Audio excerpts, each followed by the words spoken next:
It was a quiet Tuesday morning when a sewer maintenance crew made a shocking discovery deep beneath the city of Mill Haven. What they pulled from the clogged industrial pipe wasn't just the source of the neighborhood's water crisis.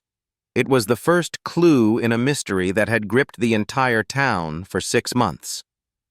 3 young nurses gone without a trace during their night shift, presumed dead. Until now.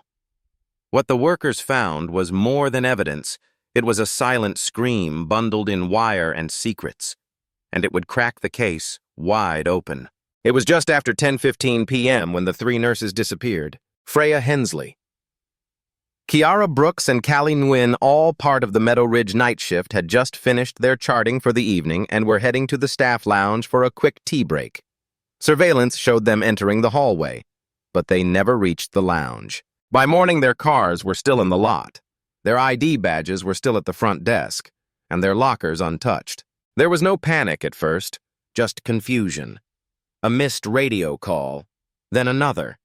Then the nurses scheduled to relieve them began arriving, and unease spread like smoke. The security guard who reviewed the footage shook his head. They walked down the hallway, he said, and then nothing.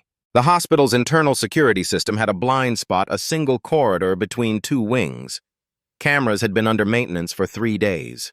That was the last known location of the 3 nurses. The police were called, families notified. The staff lounge and adjacent rooms were searched top to bottom. Nothing. In a place built for healing, a silence began to fester. Search efforts ramped up quickly. Volunteers combed through local woods. Helicopters swept the area. K-9 units tracked possible scents that led nowhere. It was like they had simply evaporated into the night. But mothers know.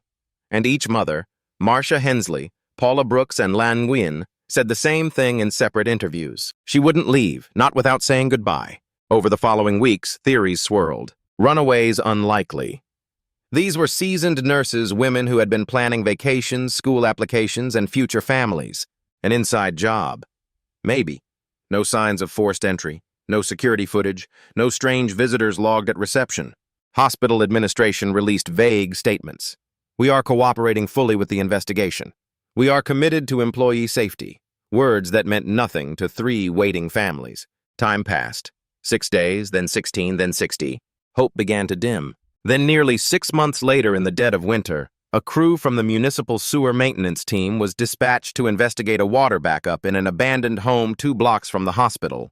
They expected roots in the pipe. What they didn't expect was fabric. Tangled medical blue scrubs wedged in the drainage gate. They called it in.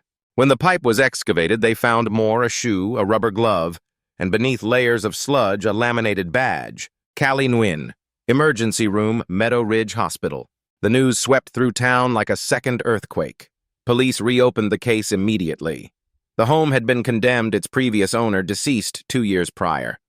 But the basement was accessible, and when they entered it, what they found chilled even the most seasoned detectives. A false wall, behind it a reinforced metal door, and behind that a room, bare, dim, smelling of mildew and bleach. And in it 3 cots, a tray of recently discarded food, a blanket that still held body warmth. They had been there, and they weren't alone. The room had microphones in the corners, a makeshift intercom system. Evidence suggested the women were being observed, controlled. But by whom? The basement led to a tunnel. It had been dug crudely but deliberately connected directly to the old maintenance wing of Meadow Ridge, now defunct after renovations 2 years prior. The implication was terrifying. Someone had access.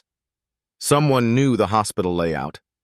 Someone had hidden them under the floorboards of their own workplace. When the women were found malnourished, shaken but alive, they couldn't stop crying. Freya barely recognized her mother. Kiara kept whispering, "Don't let him hear us."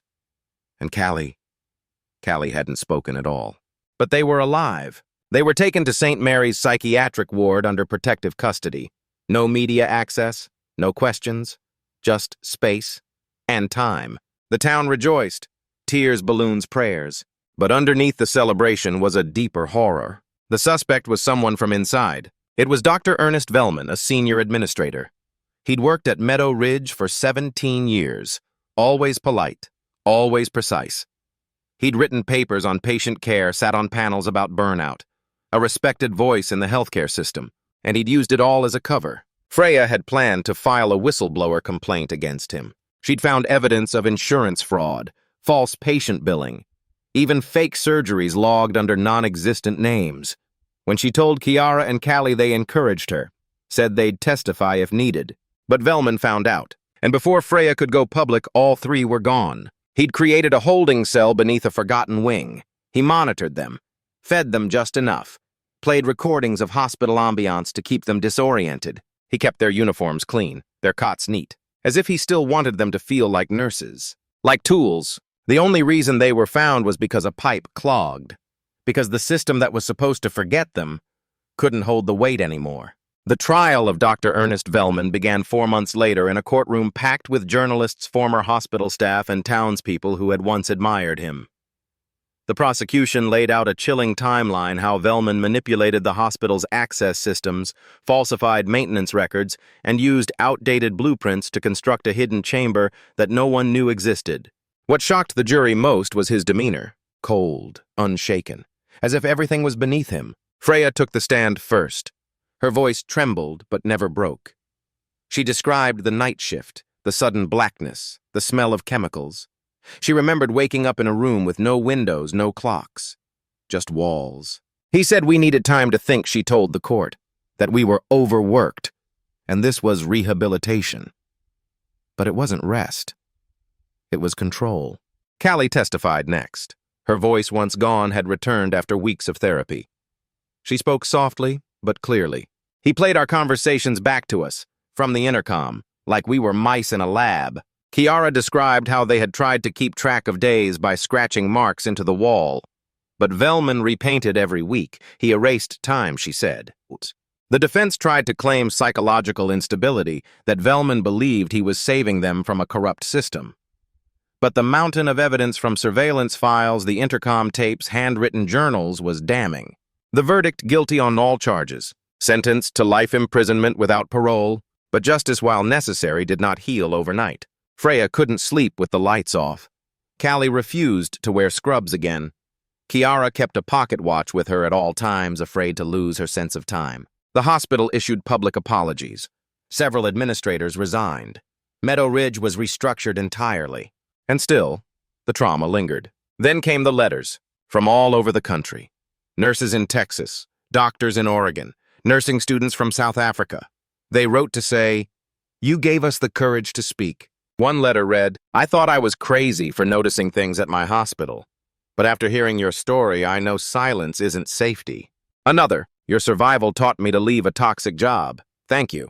Freya, Kiara, and Callie realized they couldn't disappear again. They had a voice now, and it mattered. They formed a group, Night Shift Voices, a foundation to protect and empower healthcare workers facing harassment, gaslighting, or retaliation. They offered legal resources, trauma-informed care, and a 24-hour support line staffed by nurses trained in peer counseling. Hospitals started calling them, asking to run staff training. Colleges invited them to speak. A documentary team offered to fund a short series. At first, they said no. Then Callie said, "We control the story now," and they agreed. The first time they returned to Meadow Ridge Hospital, it wasn't as staff. It was as survivors. A memorial garden had been planted in their honor, 3 white benches under 3 cherry blossom trees. The plaque read, "To those who stayed through the night," and lit the way back. They sat on the benches in silence. No reporters, no crowd. Just the 3 of them. "I used to hate the quiet," Kiara whispered. "Now it feels different." "It feels like ours," Freya replied. At the launch of Night Shift Voices' first retreat for frontline workers, over 60 nurses attended. Many broke down on the first day. Some hadn't spoken of their trauma in years. One nurse, Alina from St. Louis, said, "I didn't come to be fixed. I came to know I'm not broken alone." Freya hugged her after the session. Later that night, the 3 sat by the fire pit behind the retreat house. The stars overhead were bright. Callie poked the flames with a stick. "Sometimes," she said, "I still smell that bleach when I close my eyes." Freya nodded. "Sometimes I count seconds in the dark, like we used to, just to prove I'm awake." Kiara looked up. "But now we get to choose when the lights come on." They didn't say anything after that. They just watched the fire, let it burn, and listened to the night not with fear, but with peace. A year later, Callie sat on a podcast that reached over 2 million listeners. The host asked her the same question she had heard dozens of times. What was the hardest part? The confinement. The silence. Callie didn't hesitate. The forgetting, she said. Not being forgotten, but forgetting who I was. I stopped dreaming. I stopped seeing my own face. I was reduced to a routine, a number, like time didn't want me anymore. There was a pause. The host cleared his throat. And how do you heal from that? Callie smiled just barely. You borrow time back, one sunrise at a time. Kiara published a book. Not a memoir.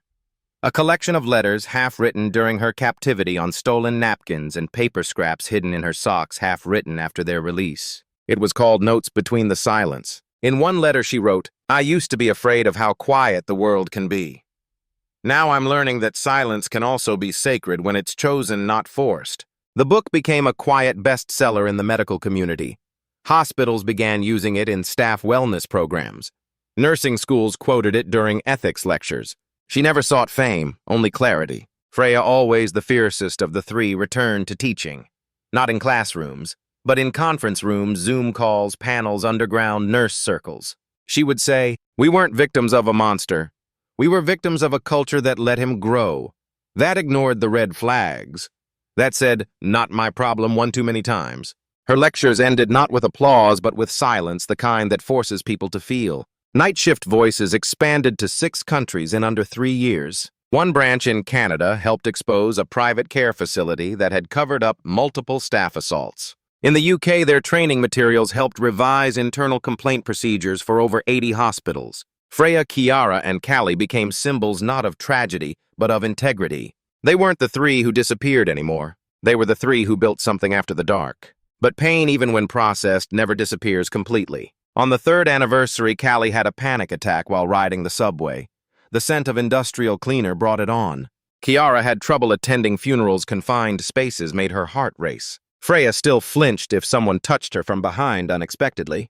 They shared these things with each other, without shame, without apology. One text thread among them simply read, Today was hard. Same. Want to call later? Please. One winter, they were invited to speak at an international summit on workplace trauma. They entered to a standing ovation. Freya opened with, We were nurses, but first we were people. People who were ignored, erased, and confined. But we weren't lost. We were buried. And we dug each other out. The crowd was silent. Then thunderous applause. Later, a young nurse approached Kiara. I wanted to quit. I was told I was too sensitive. But you made me realize that being sensitive is a superpower. Thank you. Kiara hugged her. At their annual retreat, they planted a new tree in the garden for every survivor who contacted Night Shift Voices that year. The grove had grown from 3 trees to nearly 50. They called it the watch line, because even in daylight, someone has to watch, to protect, to remember. And under those trees, carved on a stone bench, was a quote. Not every hero wears scrubs, but some never take them off. The media eventually moved on. New cases, new scandals, new disappearances. But the people closest to the story, they didn't forget. Especially not Marcia, Paula, and Lon, the mothers. Each one bore a scar invisible to the world. A different kind of trauma, the trauma of waiting.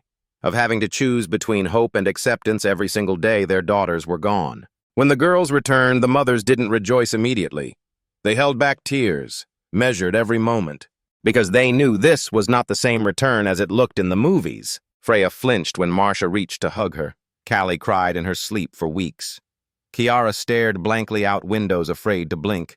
And yet, day by day, meal by meal, they began again.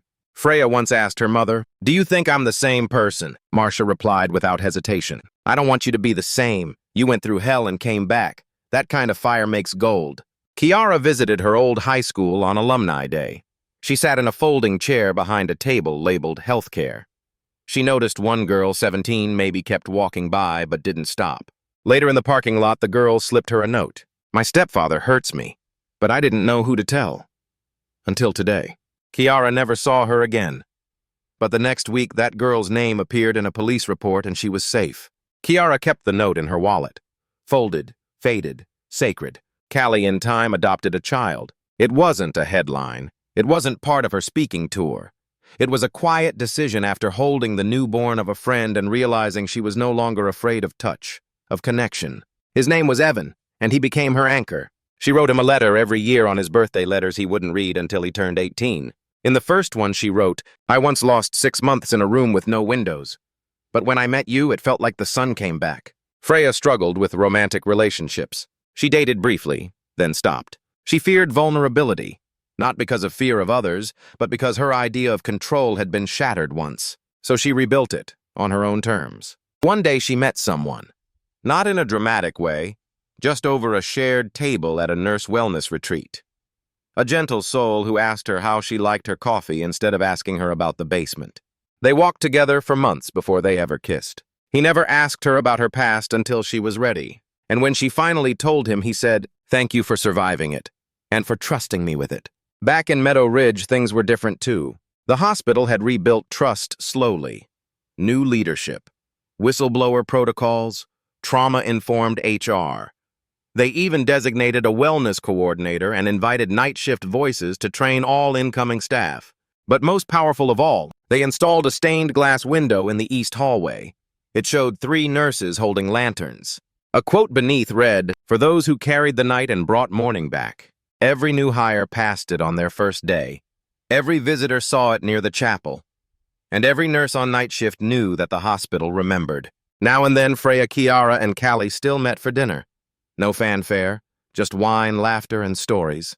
One night, Kiara raised a glass. "To the life we didn't choose but chose to grow from." Freya nodded. Callie smiled. They clinked glasses not with sadness but with gratitude, because somehow, through it all, they found a way forward. What happened to Freya, Kiara, and Callie wasn't just a story about survival. It was about silence and what it takes to break it. It was about healing even when the world forgets to check in. And it was about light found not at the end of the tunnel but carried through it. If their story touched you, let us know in the comments. What part of their journey stayed with you the most? Leave a candle emoji to honor the unseen, the unheard, and the unbelievably brave. Subscribe to Tim Stories to hear more voices that deserve the light. Like this video if you believe no one should have to heal alone. And share it with someone who needs to know hope doesn't vanish. It waits to be found. Until next time, stay human, stay kind, stay curious.